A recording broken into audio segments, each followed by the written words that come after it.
ಏನೋ ಟಾಸ್ಕ್ ಇದೆ. ಕಾವ್ಯ ಅವರೇ ನೀವು ಆಡ್ತೀರಾ, ನಾನು ಆಡ್ಲಾ? ಸರಿ, ನಾನು ಆಡ್ಲಾ ಕಾವ್ಯ ಅವರೇ? ಸರಿ.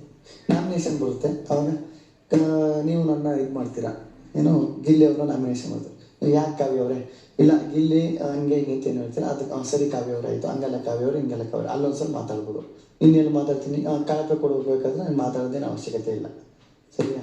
ಅದ್ಬಿಟ್ಟು ಇನ್ನೇನು ಅಷ್ಟೇ ತಾನೇ. ಸರಿ, ಮಾತಾಡ್ತೀನಿ, ಪಕ್ಕ ಮಾತಾಡ್ತೀನಿ. ಸತ್ಯ ಮಾತಾಡ್ತೀನಿ ಕಾವ್ಯ ಅವ್ರ ಅಂತ ಹೇಳ್ದೆ ತಾನೆ. ಓಕೆ ಗಿಲ್ಲಿ ನಟ ಅವ್ರೆ. ಸರಿ ಆಯ್ತು. ಮತ್ತೆ ಕಾವ್ಯ ಅವರೇ ಇನ್ನೇನು ಸಮಾಚಾರ?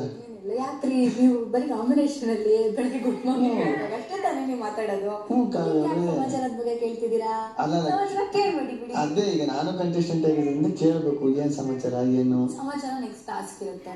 ಹೌದಾ ಕಾವ್ಯ? ಗೊತ್ತೇನೆ, ನಾನು ಹೊಸ್ದಾಗಿ ವೈಟ್ ಕಂಟೆಂಟ್ ಇವತ್ತಿನ ನಾನು ಬಂದಿರೋನಲ್ವಾ, ನಂಗೆ ಗೊತ್ತಿಲ್ಲ ಕಾವ್ಯ ಅವ್ರ ಅದೆಲ್ಲ. ನೀವು ಹೇಳಿದ್ರು ಗೊತ್ತಾಯ್ತದೆ.